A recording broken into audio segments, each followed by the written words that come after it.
নমস্কার বন্ধুরা, আমি জয়া চলে এসেছি আজকে একটা একদম সম্পূর্ণ নিরামিষ পদ্ধতিতে একটা নিরামিষ রেসিপি শুক্তো। তার জন্য আমি এখানে অনেক রকম সবজি কেটে নিয়েছি, লম্বা লম্বা করে বেগুন, কারণ শুক্তোর মেন যে জিনিসগুলো লাগবে মানে সবজিগুলো, সেটা কিন্তু কাটাটা একটা সব সবজি কিন্তু একটা নির্দিষ্ট শেপে কেটে নিতে হবে। লম্বা লম্বা করে আমি সব সবজিগুলো কেটে নিয়েছি। এখানে সবজি আছে কাঁচা কলা, গাজর, মিষ্টি আলু, বিনস, সজনে ডাঁটা, পেঁপে, একটুখানি মটরশুঁটি ছিল, উচ্ছে, আর হচ্ছে বিনস, আর কিছুটা আদা নিয়ে নিয়েছি। আর এখানে যেটা মশলা রেডি করেছি, 2 চামচ মৌরি, ছোটো চামচের 2 চামচ মৌরি, আর ছোটো চামচের 1 চামচ 2 চামচের রাঁধুনি, আর 1 চামচ মৌরি একটু খোলা চালনিতে ভেজে তুলে নিয়েছি 2:1 অনুপাতে। ঠিক আছে, 2 চামচ রাঁধুনি, 1 চামচ মৌরি। এবার কড়াইয়ে তেল গরম হয়ে গেছে, এক এক করে আমি উচ্ছেগুলো ভেজে নিচ্ছি। সব সবজি ভাজবো না, উচ্ছেটা একটু ভেজে নিচ্ছি। প্রথমে একটু লবণ দিয়ে ভেজে নিতে হবে। লবণ দিয়ে উচ্ছেটাকে ভেজে নিয়েছি। এবার ভাজা হয়ে গেছে, এটাকে একটা পাত্রে তুলে নিয়েছি। এবার উচ্ছে ভাজার তেলের মধ্যেই আমি বেগুনগুলোকে ভেজে দেবো। উচ্ছে যখন ভেজেছিলাম তখন নুন দিয়েছিলাম, কিন্তু বেগুনে নুন দেবো না, কারণ নুন দিলে বেগুনটা একদম নিয়ে যাবে, ভালো লাগবে না। নুন ছাড়াই বেগুনটাকে ভেজে নিতে হবে।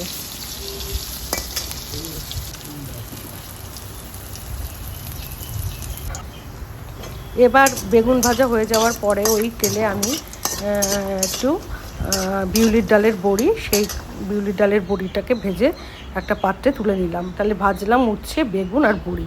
ঠিক আছে, এটা একটা আলাদা পাত্রে তুলে নিয়েছি। এবার কড়াইতে কিছুটা আবার তেল দিয়ে দিয়েছি, আর একটা শুকনো লঙ্কা মাঝখান থেকে ফাটিয়ে দিয়ে দিয়েছি, আর দিলাম কিছুটা রাঁধুনি আর 5 ফোড়ন। ফোড়নে এই দিলাম রাঁধুনি, এই যে, আর আগে দিলাম 5 ফোড়ন, আর একটা শুকনো লঙ্কা ফাটিয়ে দিয়েছি।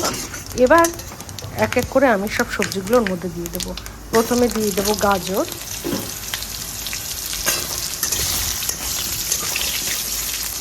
আমি এখানে আলু দিইনি, গাজর দিয়ে দিলাম। তারপরে দিয়ে দেবো পেঁপে। দেখুন আমার সবজিগুলো যে কেটেছি একটা নির্দিষ্ট মাপের, সব সবজি সাইজের নির্দিষ্ট সাইজ করে সব সবজিগুলো কেটেছি। এরপরে গাজর পেঁপে দেওয়ার পরে এক এক করে সব সবজিগুলো দিয়ে একটু কষিয়ে নিতে হবে ওই রাঁধুনি আর 5 ফোড়নের সাথে। ভালো করে একটু কষিয়ে নিচ্ছি। দিয়ে দেবো স্বাদ অনুসারে লবণ। এখানে হলুদ ব্যবহার করবো না, শুক্তোতে হলুদ দেয় না। লবণ দিয়ে একটু কষিয়ে নিচ্ছি। এবার দিয়ে দিলাম আদা বাটা। আদা বাটাটাকে দিয়ে একটু তরকারিগুলোর সাথে একটু কষিয়ে নিচ্ছি।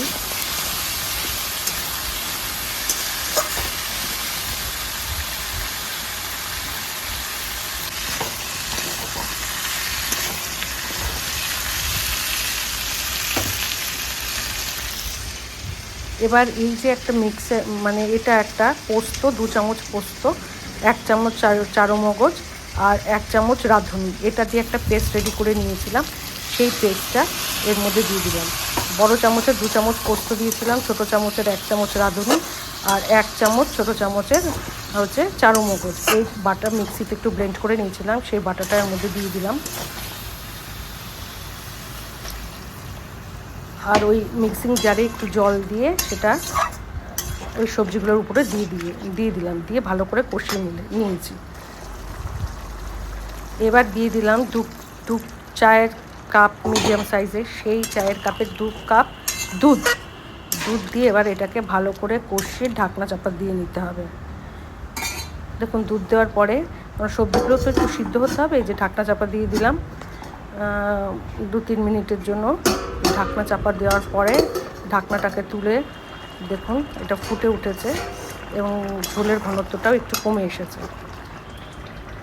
আর এই অবস্থাতে ওই ভেজে রাখা বড়ি আর উচ্ছে আর বেগুন এটা দিয়ে দেবো, কারণ ওই সবজিগুলো প্রায় 90% সেদ্ধ হয়ে গেছে।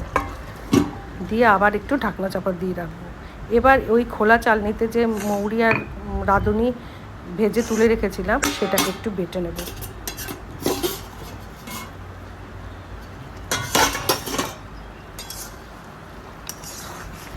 দেখুন ঝোলটা প্রায় মানে টেনে টেনে গেছে আমার, কিন্তু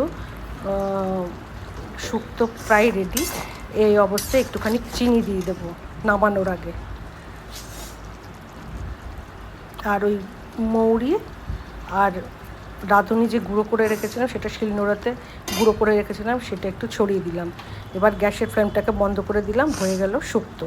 কেমন লাগলো অবশ্যই জানাবেন, ভালো লাগলে একটু লাইক কমেন্ট শেয়ার।